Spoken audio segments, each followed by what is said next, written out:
It's really been a gift for me to recognize that as women, our power and our strength comes from being together.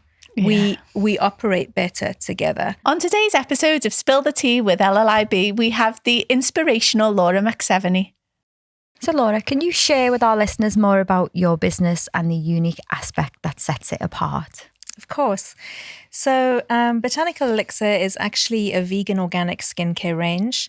A lot of our ingredients are sourced in Africa, and we specifically seek out communities of women that need support, that are able to then help us provide our raw ingredients. For example, our marula oil comes from Madagascar, where the woman will actually crush the kernels by hand, and they get paid per kilogram for the weight of marula kernels that they provide, which is then extruded in order to produce the marula oil. Wow. I think the thing that mostly sets us apart from so many of the other skincare ranges that are out there today is that our heart is really to empower women. And that goes all the way through our supply chain, from the women, as I said, who are providing our raw ingredients, but to our messaging on social media. We don't want to be a fear-based company, so we don't ever speak about like the negatives that we all encounter. We rather want to be solutions focused. So our aim with our skincare products is really to be able to reset your skin, to rebuild your skin barrier so that it can be the most nutritious, the healthiest version that it can possibly be. Kind of like going to a personal trainer, nutritionalist, you find that like perfect balance. And once you're feeding your skin that healthy nutrition, your skin is actually able to become stronger, produce its own collagen, fight its own infections, attack bacteria more easily, or the negative bacteria in your skin more easily. Wow. And the range just looks absolutely beautiful. So beautiful, isn't it? Thank so you. luxury, isn't it? It's very small still. We actually only launched in the UK in October last year, so we've only been in the market for 7 months now. It's been a crazy journey. We've already won 4 awards. Amazing. And we're finalists in a 5th award, which is going to be announced later on this month. And we do obviously have more products in the pipeline. We've got a brilliant hydrating mist that I hope will be released before the end of the year. But we try and find ingredients that are really unique and special. Yeah. So, for example, in our Lunar Essence face oil, we have an ingredient called bakuchiol, which you may or may not have heard of. It's literally a superpower. So everyone's heard of retinol, which is the gold standard in anti-aging. The downside of retinol is that it can cause skin sensitivities, especially for people that have sensitive skin. You can't go into the sun when you're wearing it. You can have, while you're starting on the retinol journey, you can get a lot of red flakiness, some painful irritation. And in some case studies that they've done over like an 8 and 12 week period, bakuchiol produces exactly the same results as retinol, but without any of the nasty side effects. So you can wear it and still go out in the sun. If you've got sensitive skin, you can be using it, and you can actually replace your retinol product, or you can use it alongside your retinol product if your skin tolerates retinol. And it'll almost duplicate your results, which is really exciting. Really exciting. And then in our hydrating mist, we have an ingredient called eponine, which comes from a camellia seed plant. And when I found this ingredient, I was just so excited because it actually is absorbed into your skin and goes into your bloodstream to relieve stress and anxiety and calm you down. So the way it affects your skin is by calming down your nervous system. Now, one of the challenges that I have is that I get contact dermatitis, which when I'm stressed will flare up. So I find if I have to come on a show like today, I'll get like a skin flare up. And so then including this ingredient in your hydrating mist, now imagine you're about to go into a really important meeting, or you're in a stressful situation, you're traveling and you get travel anxiety, you can literally spray your hydrating mist onto your face as often as you want to or need to in a day. And it's not only benefiting your skin, but also benefiting your psychological well-being. Wow. That is absolutely incredible. powerful. How do you even find these ingredients? So this is the thing that I love to do. And Yeah. unfortunately, because the business is still so small, I have to do product development, manufacturing, packaging, warehouse manager, You wear many hats. all of the hats, yeah. But one of my favorite things to do is to scour the world, and especially Africa, for these really unique ingredients that are so incredibly powerful. I mean, they all come from plants. And there's just so much goodness out there in the plant world that we haven't even begun to scratch the surface of yet. So there's really no need for us to turn to the chemicals that so many people are putting on their skin. When I read the statistic years ago that 75% of what you put into your skin is absorbed into your bloodstream. And then you just look at how many ingredients are in your deodorant that right against your lymph glands. And there's so many toxins out there that we don't need to be smothering ourselves in it. Yeah. Wow. Yeah, it is incredible. So why Africa? Well, I actually moved to Africa. I was born in Kent, but I moved to Africa with my mum when I was 2. And I lived there for 40 years. Wow. So I have 40? God, you don't look old enough I'm to have 40. lived I'm somewhere. turning 45 this year. There you go. Products work. Sold. So, I lived in Swaziland for 40 years, and I just absolutely love the Swazi people. They are the warmest, friendliest, most hospitable and embracing nation ever. Actually on one of my cards that I send out with people who place orders is written on the top in gold is the word sawubona, which is the Siswati greeting. So when you meet somebody in the street, you'll say to them, sawubona, sawubona. But the meaning of the word sawubona is I see you.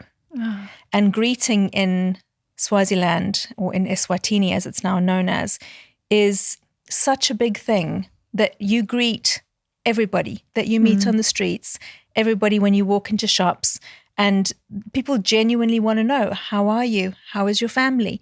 To complete strangers. And there's just so much warmth there that I wanted to be able to share that with the world. So what happened is just before the pandemic, my 2 daughters, who are now 21 and 23, moved to the UK to study. And then I was sitting in Swaziland, earning in Imalangeni, which is the currency, which at the current rate, I believe, is 24 Imalangeni to £1. And I just was like, if I don't find a business that I can export to the UK and start earning in pounds, first of all, I'm never going to see my kids, but I also need an excuse to be able to travel back and forth so I can take this business over there and then I'll have that. But life in Swaziland is really hard for a lot of women, as kind and generous and resourceful as they are. The average income in a month is £1.60. Wow. And people are having to live off that. And when I went home, because I've just come back from Swaziland, I was there for 3 weeks, the cost of living there has increased so much that things like coffee, which is a luxury, but is now the same price in Eswatini as it is in the UK. So it's 130 Emalangeni or £6, which is more or less what it is here. But the minimum income there is significantly less. Yeah. Wow. So life is really, really difficult. So when I started Botanical Elixir, I just thought I wanted to create a business where I could really take other women with me. So, for example, we've got little padded pouches that our gouaches go into. Those are manufactured in Eswatini by another female founder who employs women, and they're made by female artisans. So I'm just hoping that over time, each little product becomes its own kind of self-supporting, self-sustaining business owned by another woman who then is uplifted and able to provide for her family through Botanical Elixir. Oh, wow. What a vision. What an absolute vision. Thank you. So where was the inspiration then to start your own range? So this is actually a bit of an interesting story. In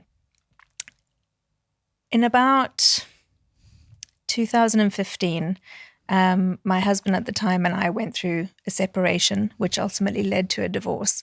And there was some real financial difficulty during that time. And one of the things that I had to give up was my skincare products. And so my youngest daughter she was a queen of kind of out in the garden with a pestle and mortar, crushing the leaves and throwing, making potions and all that kind of stuff. From a very young age, that was her thing. And when I stopped buying them, she said to me, "Mummy, why are you not just making your own?" And I was like, I wouldn't even know where to start. She was like, "No, it's easy. You just add all the plants together and you just kind of blend it." And I was like, okay. So I then started to do research into the ingredients, and I was like, okay, well, what is it that I need? So I need something to help with like pigmentation marks. I need hydration. There's some fine lines and wrinkles coming. So how can I help with that? And what can I feed and nourish my skin with? So the very first version of Lunar Essence, my daughter Kelly and I made in our kitchen in this farmhouse in a village, very small village, like a dirt road even, called Strogotfor, in the middle of Swaziland. We made our very first bottle. Wow. I love that. What a story. And the innocence of children as well, to just be like, make your own. Just so solutions focused. Yeah, they are, aren't they? And, that if that's the problem, there you go. Why don't we do that? And I think they just don't see the barriers, do they? As adults, immediately you say, oh, because it's going to be this, or because I don't know what to do, or because I don't know. And then they just see, well, I've got my pestle and mortar and off we go and we'll give it a go. What's the worst that could happen? Absolutely. Because there's no risk sort of attached to it. And the innocence of that's taking you then onto a journey that leads us to a range that looks this beautiful is incredible. What a daughter. I know. She is very special. So what do you find most fulfilling about the work that you do? I think, so there's a large part of me that feels like for generations, women have been pitted against each other. Yeah. We walk into a room of inspirational women or powerful women, and we automatically feel intimidated. We start to self-criticize, and we withdraw away from an opportunity to connect and celebrate and learn something from somebody else. And so when I was going through my divorce and Botanical Elixir started to kind of arrive in my life, it was one of the things that I was working on simultaneously, this like intimidation, feeling insecure, feeling not good enough. And it's really been a gift for me to recognize that as women, our power and our strength comes from being together. Yeah. We operate better together. In fact, there's a book that I read once that's called The Red Tent. And it's based on a time in like pre-biblical times or biblical times where the women in this community during their menstrual cycle would withdraw from the rest of the village and go and spend time in the red tent. And while they were there, they would cook for each other, they would take care of each other, do each other's hair, and focus on their hobbies, teach each other skills. The older woman would teach the younger woman how to do things that they didn't know how to do. And I just thought about that for a little while, and I thought that I kind of feel like that's been stolen from us, that we're not gathering the younger woman around us and the older woman around us and really learning from each other.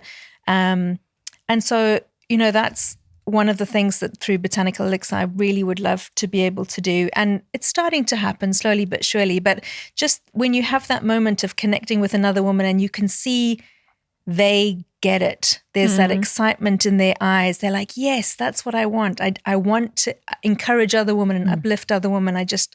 That for me is really special. Yeah. I love the red tent analogy or the book, because we spoke about it on one of the last podcasts last month. Yes.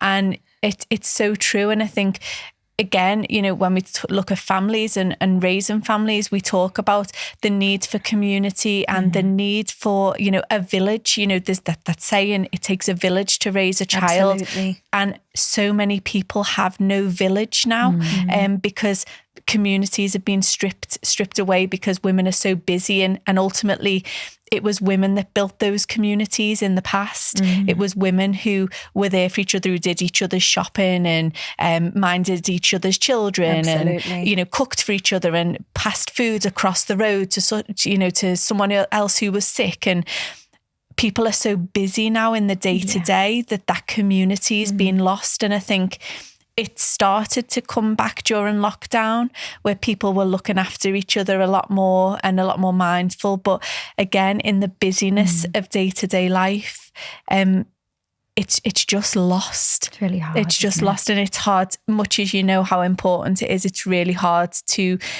keep that as one of your key responsibilities. But I think through your brand,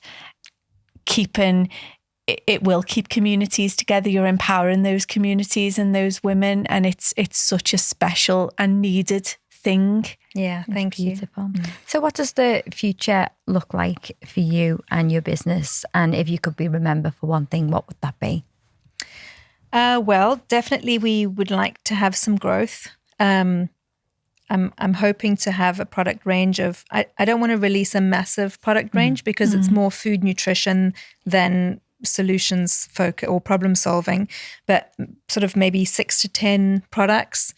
And then alongside those products to ensure that we're able to support more and more African communities of women through ingredient sourcing. You know, one of the things that I've discovered since I started is that a lot of the product is being grown in Africa organically, but it's not grown under organic like observation. Yeah. So the women are able to sell their product, and it's organic, but because it's not certified as organic, they're not getting paid for an organic product.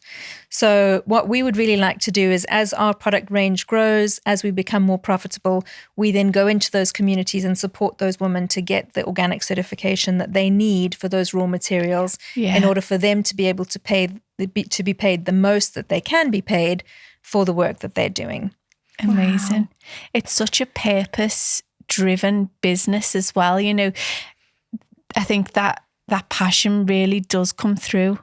And the fact that you've got this incredible range, but that sitting behind it is this real vision to uplift other women in their local communities and empower them is just beautiful. It's huge. It's just, it will set you apart. You know, we talk about the unique aspects that set your business apart. That's it.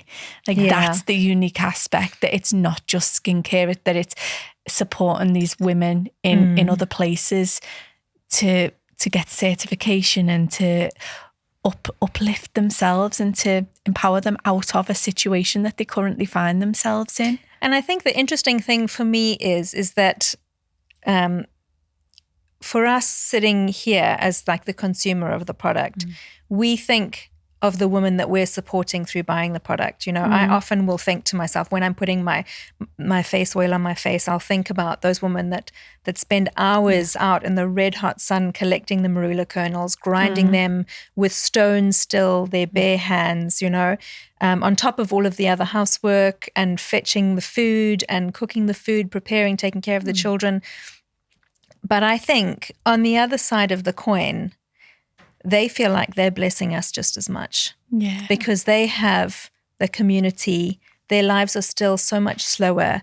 They will still braid each other's hair. They'll, you know, when the women are grinding the marula kernels, they're not alone. They're sitting together with each other, kind of in their red tent. And I kind of feel like they sit there looking at us and being like, oh, I really hope that this handiwork blesses that woman, that she can be inspired to live a life that's a bit slower, that's a bit more dedicated to taking care of herself and the people that she loves. Yeah. It's strange, isn't it? It's like you say, that double-edged bit of who's actually winning.